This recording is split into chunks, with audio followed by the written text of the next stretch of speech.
pleased to join you in celebrating the short but highly eventful life of Thomas Joseph Mboya. Some have called him the man Kenya wanted to forget. In fact, the book. I'm convinced that is not the case. A few individuals may have wanted Mboya out, but Kenya certainly had and still has time for him. Mboya's life, his death, changed Kenya remarkably.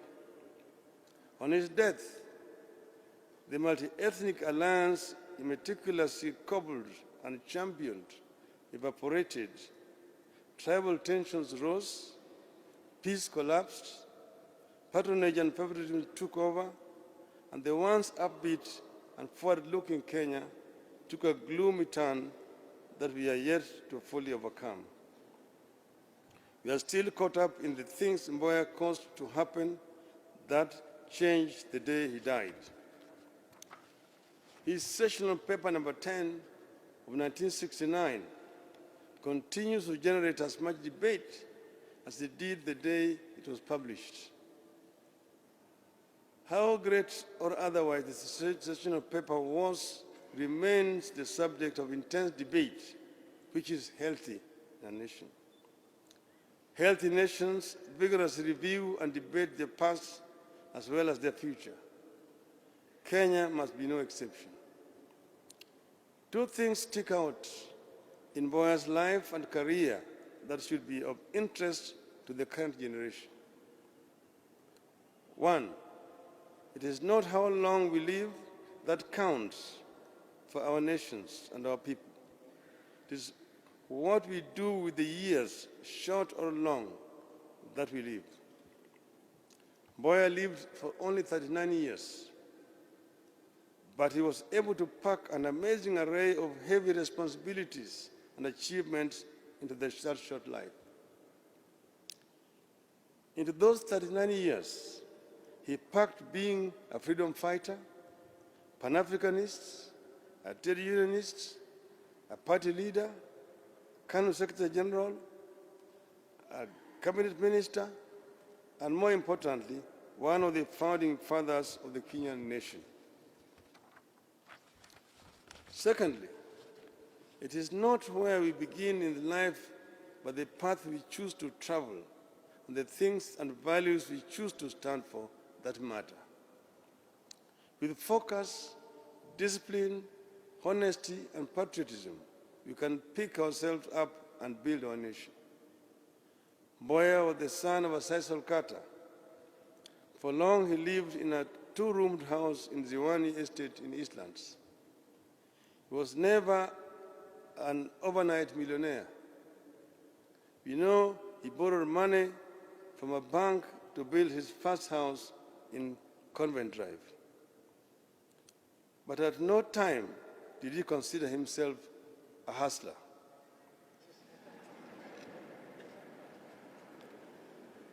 And he never wore his humble beginnings as some badge of honor, a bargaining chip, a promissory note that Kenyans had to honor, or a roadmap to power and excuse to amass riches.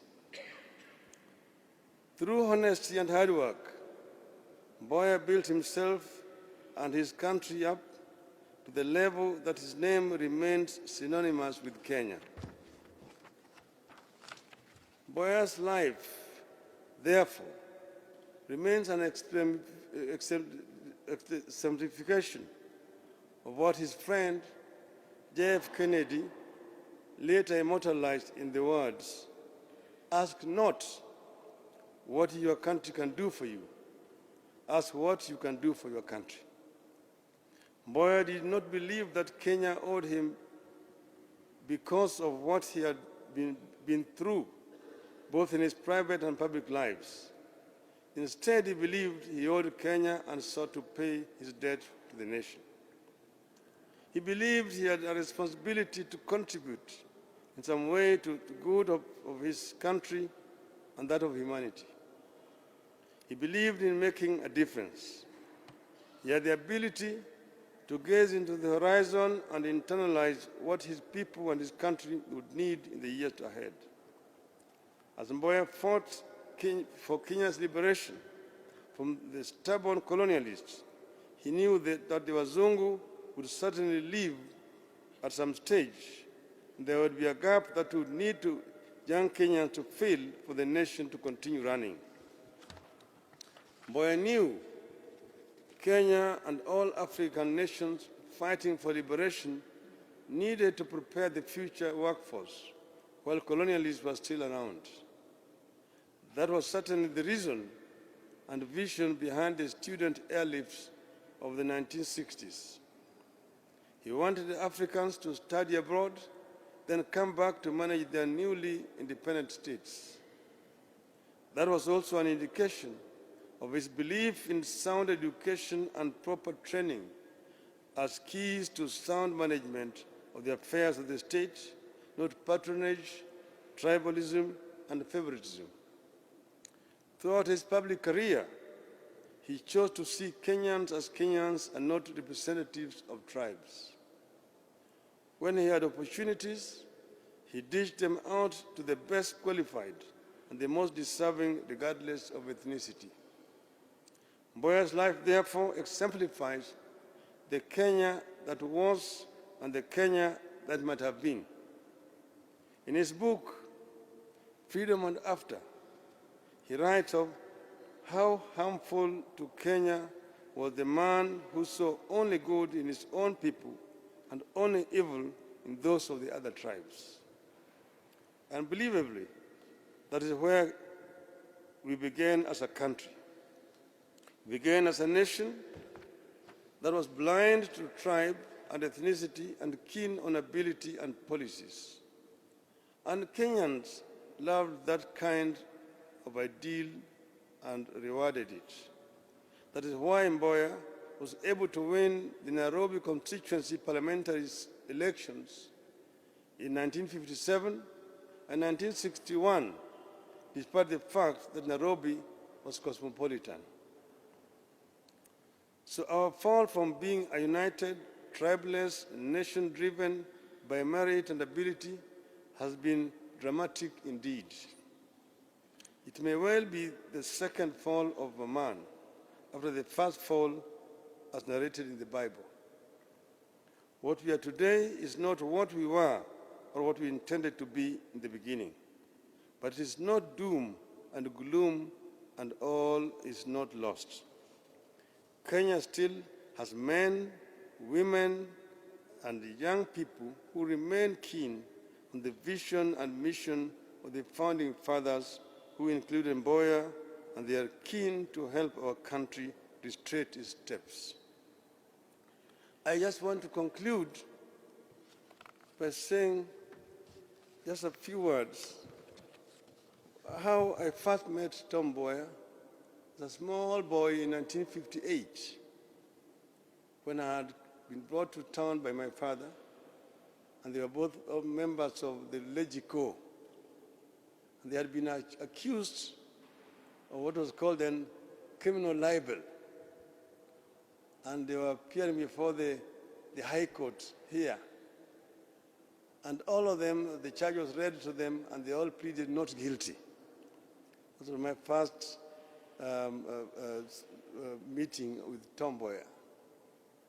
A year later, I met him at home in Bondo, and he was brought by Pamela.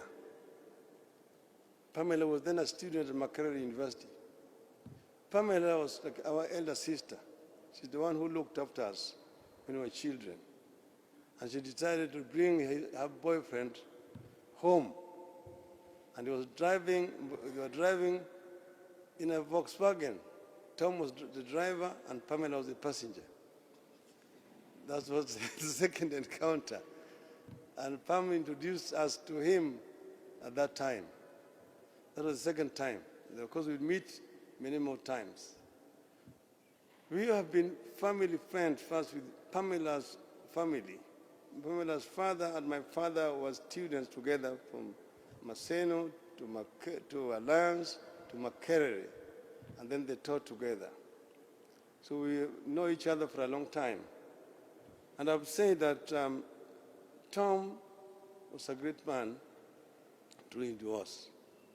There were political differences between him sometimes and Jaramogi, but they were never personal.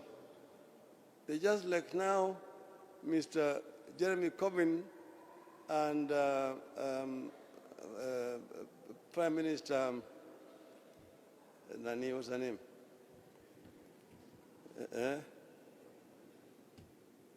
It could be Tony Blair or whoever else. So that time, Kenyan politics had moved on, and there would be opposition, and there would be government, but those differences would be discussed, and they would end there. And Charles knows it. But they fought together for independence. When Mzee Kenyatta was released from detention, they became a triumvirate: Tom, Jaramogi, Mboya. And then with Gichuru, they became a quartet. And you can see in that book there a photograph of Tom, Jaramogi, Gichuru, and Mzee Jomo Kenyatta. And that is how it was when the nationalist movement was united. How we wish we can bring Kenya back to that stage and unite all the people. This is what we are trying to do with my brother, President Uhuru Kenyatta, to bring various communities of people together like we were united in the time when we were fighting against colonialism and to achieve independence. That unity is what will help us to realize the Kenyan dream as contained in our national anthem. God of all creations, bless this land of ours.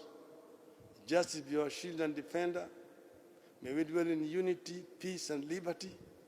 Plenty be found within our borders. And a land with plenty within the borders is the Canaan. And that is what was coined by the founding fathers of our nation. May Tom continue to rest in eternal peace. Thank you.